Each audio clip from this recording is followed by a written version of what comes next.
வணக்கம் நண்பர்களே. தேனி மாவட்டம் கம்பம் பகுதியிலிருந்து உங்கள் பட்டு விவசாயி பிரதாப் பேசுகிறேன். கடல் தாண்டும் பறவைக்கெல்லாம் வழியில் மரங்கள் கிடையாது, ஆனாலும் கண்டம் தாண்டும் சிறகுகள் வலிக்காது. மலையேறும் எறும்பின் கால்கள் வெயிலை மிதித்து உடையாது, மனதோடு காதல் வந்தால் மனிதா தடையேது.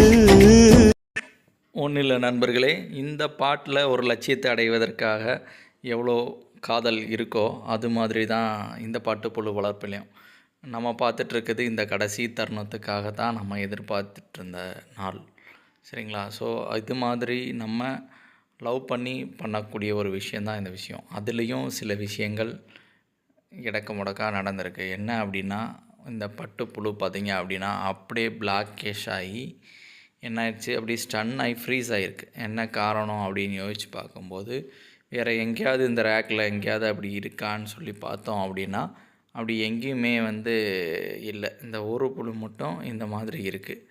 இப்போ இந்த புழு என்ன கீழே விழுந்திருக்கு அப்படின்னா, இந்த புழுவை பார்க்கும்போது பார்த்திங்கன்னா கீழே விழுந்து கீழே தரையில் கூடு கட்ட முடியாமல் அங்கங்கே ஆஸ் வச்சு அது கீழே தன்னோட நூலை ஃபுல்லாக வேஸ்ட் ஆகிடுச்சு.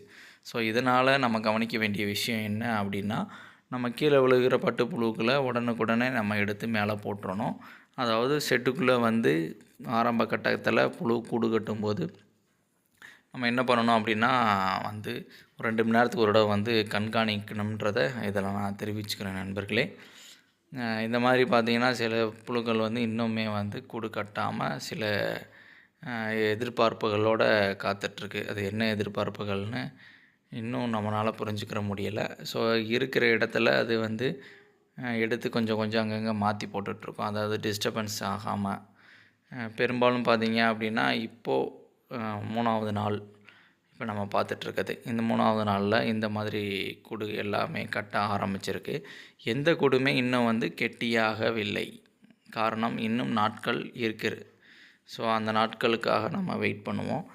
வெயிட் பண்ணிட்டோம் அப்படின்னா நம்ம நினச்ச மாதிரி நல்ல எஸ்ஆர் உள்ள பட்டுக்கூடு நம்மளுக்கு தயாராகிரும். ஸோ நம்ம 5வது நாள் அறுவடை பண்ணி 6வது நாள் மார்க்கெட்டுக்கு நம்ம கொண்டு போகணும். ஸோ அதுக்கான வேலைகளை நம்ம ஆரம்பிக்கணும். லேபரெல்லாம் செட் பண்ணி ஆளுகளை ரெடி பண்ணணும் நண்பர்களே. இந்த தருணத்தில் பார்த்திங்க அப்படின்னா கட்டாத புழுக்கள் அங்கங்கே இருந்தாலும் இது நாளைக்கு பார்க்கும்போது பார்த்திங்க அப்படின்னா கண்டிப்பாக அந்த புழுக்களுமே கூடு கட்டியிருக்கும். இந்தது அப்போ அதை பார்த்த புழு தான். என்ன இருக்குது, இதுக்கு என்ன அடிபட்டிருக்கு அப்படின்னு பார்க்கும்போது பார்த்திங்கன்னா, நம்ம கொலைகள் வைக்கும்போது சரி, இந்த வலைகள் விரிக்கும் போதும் சரி, அதுக்கு மேலே பார்த்திங்கன்னா காயங்கள் கண்டிப்பாக பட்டிருக்கும். பட்டதுனால அந்த புழு பார்த்திங்க அப்படின்னா நம்மளுக்கு இந்த மாதிரி கிருமியை தாக்கி தன்னுடைய உயிரை விட்டு ஃப்ரீசிங் ஆயிடுச்சு. சரியா, ஃப்ரீஸ் ஆகிற மாதிரி அதோட ஆயிடுச்சு. சுண்ணாம்பு கட்டி நோயின்பாங்க. ஸோ இதெல்லாம் பார்த்திங்க அப்படின்னா நோய் இல்லை, அது என்னென்னா ஒரு நம்மனால் ஏற்பட்ட ஒரு ஆக்சிடெண்ட் அந்த புழுவுக்கு, சரிங்களா? ஸோ அந்த மாதிரி தான் நம்ம சொல்லணும். ஸோ எப்படியும் சில புழு பார்த்திங்க அப்படின்னா இந்த மாதிரி கண்டிப்பாக நடக்கிறதுக்கு வாய்ப்புகள் நிறையவே இருக்குது. முடிஞ்ச அளவுக்கு நம்ம தவிர்க்க தான் பார்க்கணும். ரொம்ப கவனத்துடன் நம்ம நம்மளுடைய வேலைகளை செய்யணும். இப்போ பார்த்திங்க அப்படின்னா இன்னும் நம்மளுக்கு எத்தனை நாட்கள் இருக்குது அப்படின்னு பார்த்திங்கன்னா 4 நாட்கள் இருக்குது நம்ம மார்க்கெட்டு கொண்டு போகிறதுக்கு.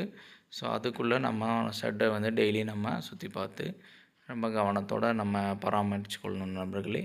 மீண்டும் உங்களை நாளைய வீடியோவில் சந்திக்கிறேன். நன்றி, வணக்கம்.